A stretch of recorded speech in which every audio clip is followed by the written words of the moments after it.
What is going on, everybody? Welcome here to the first episode of the CB1 show. I'm Braden. This is Chris. We have another YouTube channel, or it's my YouTube channel, so you've probably seen us before if you're here very early on. But today, we are going to be talking about who are going to be our division winners for each of the divisions in the AFC conference. So we'll get this first started off with the AFC North. And for me, actually for both of us, you're going to find out that we have a lot of similar picks and a lot of repeats from last year, but I think it's all within reason. So my pick is going to be the Baltimore Ravens. I think when you look at this team, it's the most well-rounded football team. They have arguably the best quarterback in the division, and it's a close one between him and Joe Burrow, but I mean, we're talking about Lamar, who could have become a 3-time MVP last year, and Derrick Henry is still, I mean, he almost had a 2,000-yard rushing season, and a lot of people aren't taking note of that because of how good Saquon Barkley's year was. So I wouldn't be surprised if this team repeats and is the AFC North champion again. Man, I look like a statue out there.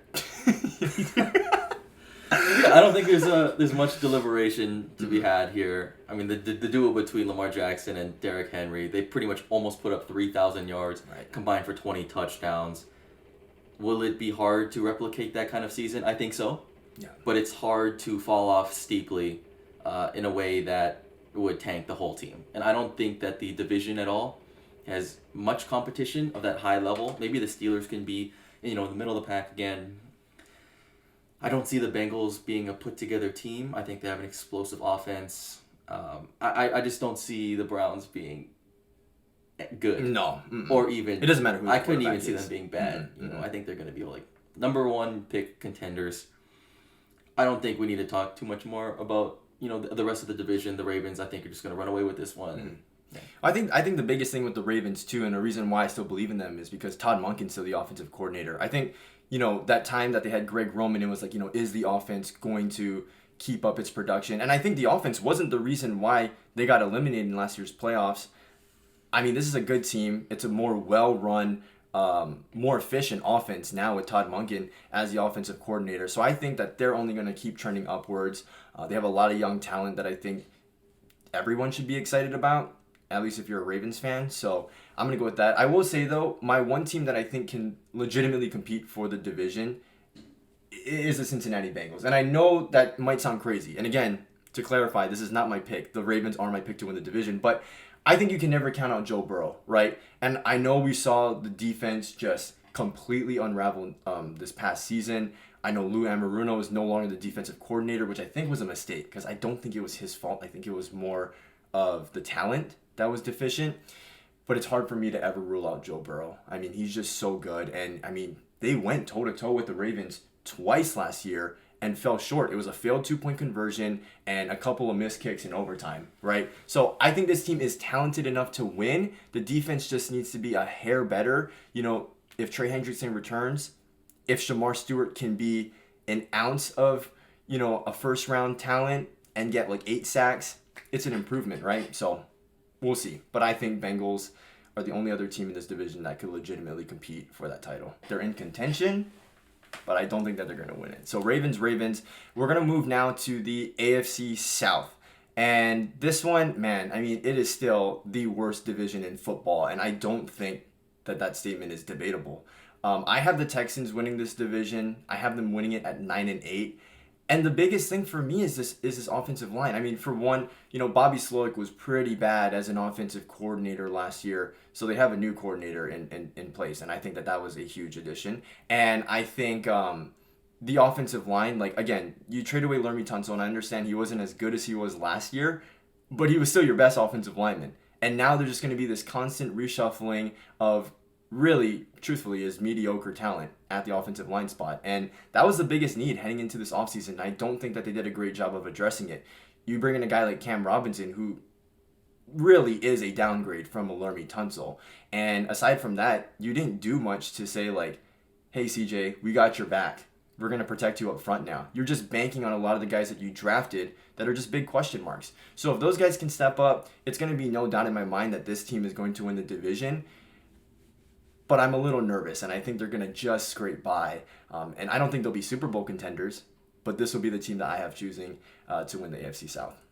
I want to keep this channel kind of profanity free, at least for now. Yeah. So we're going to say that division is blank, blank, blank, and the Texans are in it. I don't see a world where the Texans don't run away with this division. I agree with you. I don't think that they're strong enough to be like a legit elite competitor in this league. But they're strong enough to be, the winners of this division. Yeah. But that doesn't say much. It doesn't say much. No. And I liked their draft. I like that they put so much faith in Jaden Higgins and they made him the first, fully guaranteed second round pick. I do think that he's going to be a great NFL talent for this team. And I do think that CJ Stroud's going to have a bounce back year. I didn't like what I saw from him last year. I don't think anyone liked what they saw from him last year. So I think he'll, come back to earth a little bit, smooth out some of the edges, some of the corners, and But I don't see anybody else even coming near them. Maybe if the Jaguars can kind of put some things together. That's the team, yeah. But you're really banking on Trevor Lawrence taking the next step, going back to his, true potential. But I just don't see it.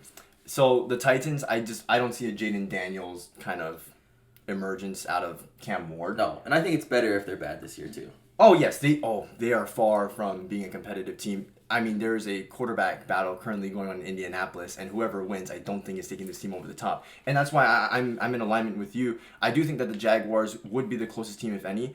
I think, and this might be crazy to say because we are yet to see what Liam Cohen is as a head coach, but I think he's going to be the best head coach that Trevor Lawrence has had and the best offensive mind. I think, he comes from that McVay tree, right? He was on the offensive staff when they won the Super Bowl in LA. Then he goes to Tampa Bay and kind of picks up where they left off at offensive coordinator. And Baker Mayfield has an incredible season. Some would even say a career year for him. So I think, he could possibly do the same for Trevor Lawrence, who had Urban Meyer, which, again, I think the first 3 years of a quarterback's development is the most important. No one could have hurt him more than Urban Meyer did. And I think Doug Peterson, good offensive mind, but an outdated one, right? And do you want to call it a Mickey Mouse year that he won the Super Bowl? He is still a Super Bowl head coach, but again, he wasn't able to repeat that same success with Carson Wentz the next year. So it's no surprise that he didn't have a ton of success with Trevor Lawrence. So that's why I'm cautiously optimistic about Trevor Lawrence and Liam Cohen for the Jaguars. I have them just finishing one game behind the Texans at 8-9. I think the Texans win this thing at 9-8. You think that low of the Texans? I would take them to go into the double digits. Okay, it's one win away. But I'm a firm believer that you're gonna win and lose games through the trenches. There's nobody in the interior of that defensive line that really wows me. Right, it's just the two edge guys in Hunter and Anderson who are world-class edge rushers. But then that offensive line from left to right, I would be shaking if I was in the pocket. Is it a hot take to say that this is the most unsexy division in the NFL right now? Most definitely. I think we can confidently say going into the season that nobody in this division is going to compete for anything. No playoff win. Playoff win too? I don't know if I even see it. So we'll leave it at that. All right, transitioning now to the AFC East, Division 3 of 4 here in the AFC Conference. In the East, again, I think we're going to have similar ones here. It's the Buffalo Bills, right? You have the MVP of the league as your quarterback in Josh Allen. They have the most well-rounded team, the best coaching staff.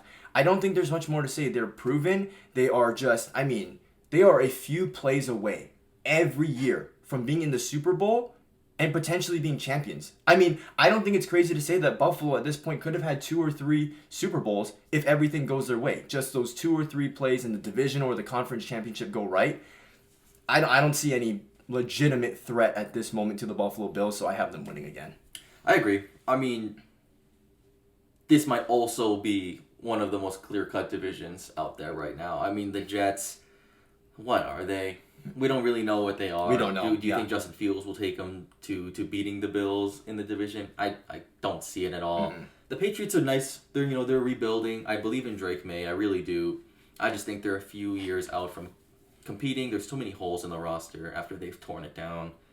I don't buy the Dolphins. No, me neither. I don't buy the Dolphins. Me neither. They made such a lateral move with that Jalen Ramsey trade, and they gave up Jonnu Smith, who, it's not a game breaker, but he's definitely going to help on a roster. Tua, I don't buy him. Mm-hmm. It's just hard to see the Bills not winning this division again. They're so good.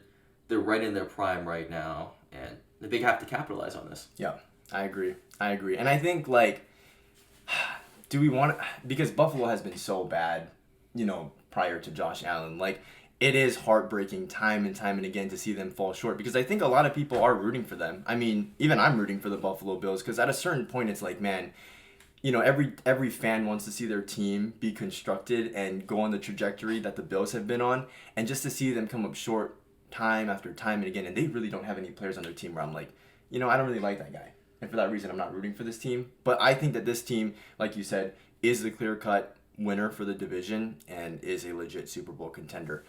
I will say, I do think that New England's going to be good this year. So I have New England finishing the year 10-7 and as a wild card team.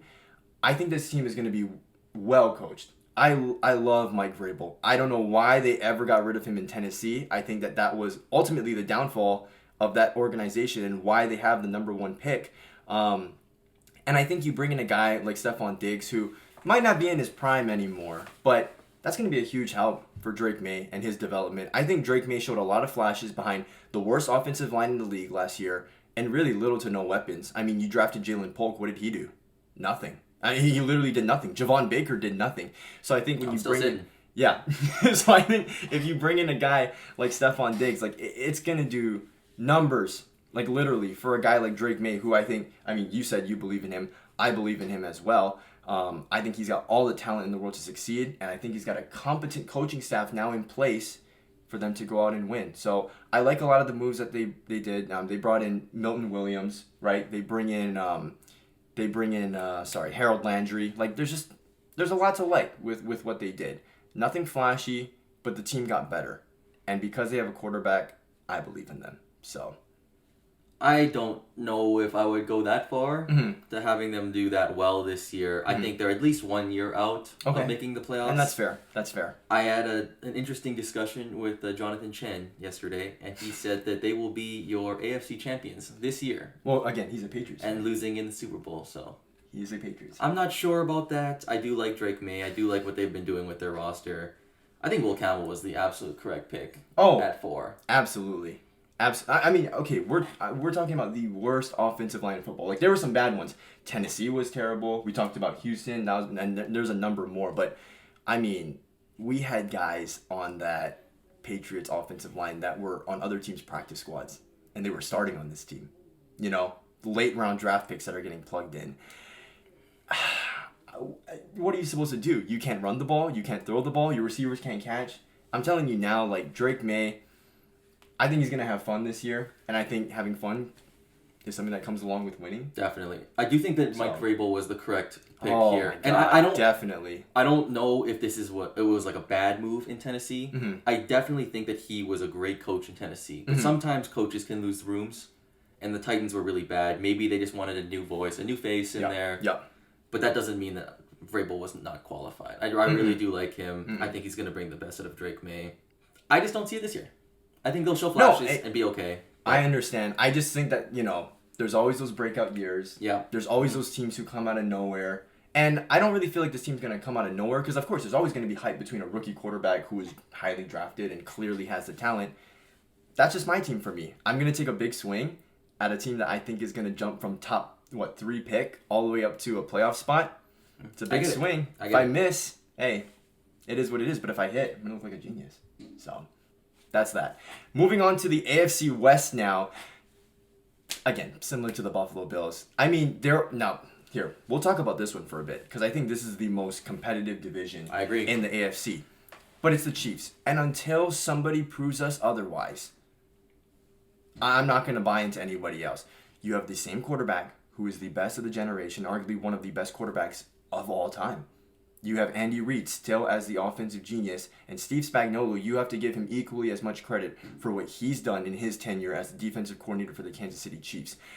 Regardless of whoever is out on the field, because it seems like time and time again we question like, hey, who's going to step up for the Chiefs on offense and on defense, and there's holes at this position, and the coaching is just world class. And I think time and time and again they prove to us why they are 3-time Super Bowl champions with Patrick Mahomes, and why they continuously run the AFC year after year. So, again, we'll talk about the other teams later, but that's my reasoning. The continuity, the talent, it's all there. It remains Kansas City AFC West champions in 2025. Yeah, and it's easy to think, or it's easy for bettors, I think, to predict them not being good because you look at the roster and it's kind of not great. You know, there's not a lot of flashy names. They spend a lot of money on the offensive line, which is actually really good, especially because of their previous Super Bowl fails. Yeah. So you leave some holes in your skill groups. But I think Xavier Worthy flashed a little bit last year.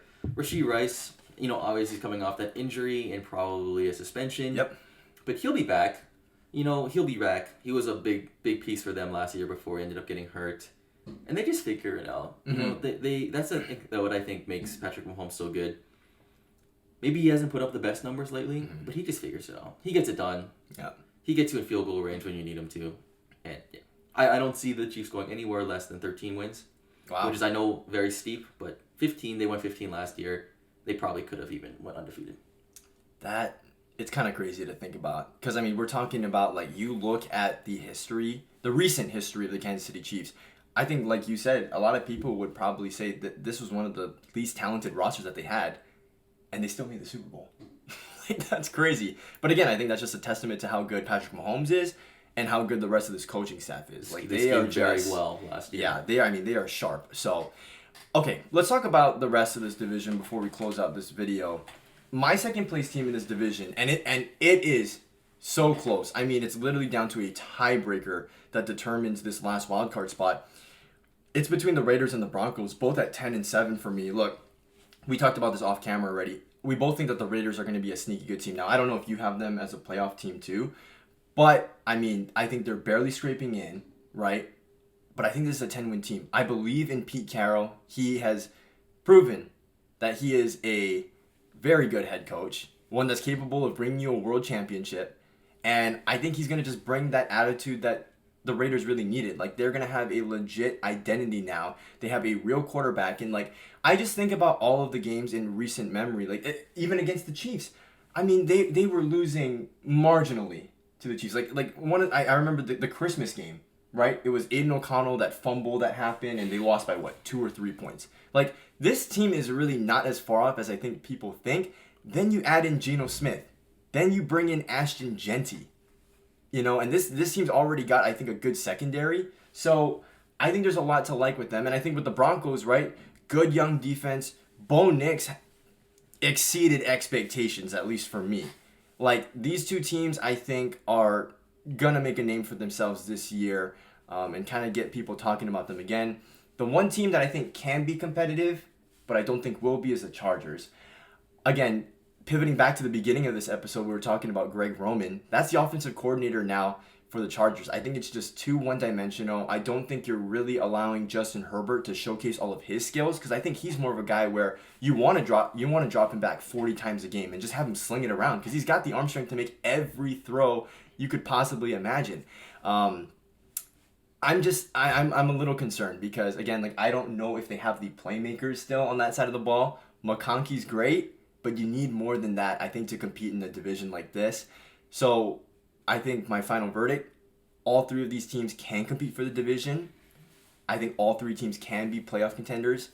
But out of those three teams, I think I'm going to be buying the Raiders out of all of those. Yeah, and it's really easy to interchange all of these teams, I think. Mm-hmm. My true prediction for this year is all three of these teams make the playoffs. Or all four of these teams from the division make the playoffs. Okay. I think this is the new NFC West. From a few years ago when they all made the playoffs. Did they all make the playoffs? They did, right? They all made the playoffs. Sorry, I forgot about the irrelevant Cardinals. But I think there's a clear projection for all of these teams to take the division, as you said. I don't know if they can in reality. My number 2 of this division, I really like the Chargers. Okay. And I know it's so easy to have, like, a missed field goal drop you out, right, or like a dropped catch and a touchdown. It's true. But you saw what they did last year. You know, it wasn't exactly inspiring, I'd say. Mm-mm. But you could see that they were just almost there. Yeah. You could have another year progress of Ladd McConkey. Yeah. I know Quentin Johnston is not living up to his true draft position. But if you bring in a guy like Trey Harrison, he can step into like a number 2-ish role. I think you could do a lot worse than Quentin Johnston at a number 3 or 4 as a supporting role. Yeah. He put up 800 yards last year. That's true. If you live through some of his drops, you know, some people take more time to develop than others. and you saw what they did last year with Gus Edwards and J.K. Dobbins. Yeah. And you bring in, we'll see how Najee Harris. One-eye Najee. You'll see how he's gonna do. I think he was a great talent. Maybe not an elite, but he puts up numbers. And then you bring in Amarian Hampton. I do agree that Justin Herbert is someone that you probably should be passing more with because he's got incredible arm talent. But that's not going to happen. They're going to be running the ball. And you could do a lot worse than Najee Harris. Okay, you know what? We're just going to leave that as an asterisk. I'm not sure if he's even going to be able to play. Omarion's the guy, I think. He's the guy. I think he's the guy. Yeah. And he's miles better than J.K. Dobbins or Gus Edwards. And I think that's just going to unlock their offense. And then give them more opportunity to throw the ball downfield, to make the defenses respect what's going on in the box. I think that this is one of the toughest divisions. I think as long as Kansas City wins, we're pretty safe. But again, all three of these teams are interchangeable. All of these teams could be competing for a playoff spot, like Chris said. And I mean, at least for me, I wouldn't be surprised if that happens. But I think if I wanted to make the bold bet, I would say the Raiders are the only team. If I wanted to keep a safe bet, I would say it's between the Raiders and the Broncos to make the playoffs. So I'll leave it at that. But I think the Broncos are going to be in the middle of the pack. Mm-hmm. My biggest red flag, I think, for the Raiders is that there's too many new faces. And I know that it's easy to do so, but teams can't be built in free agency. Right. And I know they're it's through draft and trade, which is good, but it's so hard to bank on first year to be immediately elite. That's and then you bring in a whole new quarterback, who I think is a very, very good quarterback. I'm a Seahawks fan. I love Geno Smith. But he has to pretty much move himself, learn everything, build chemistry with all of his receivers. And it might be tough. It might be tough for them. Okay. Yeah. I think that's a good place to leave it at. And I totally agree with what you just said. Sorry, I wanted to make sure I acknowledge that. You are spot on. I feel acknowledged. So thank you. But that is our division winners predictions for the AFC conference. Stay tuned for our NFC division NFC division champions. And until then, I'll see you guys all later. Peace.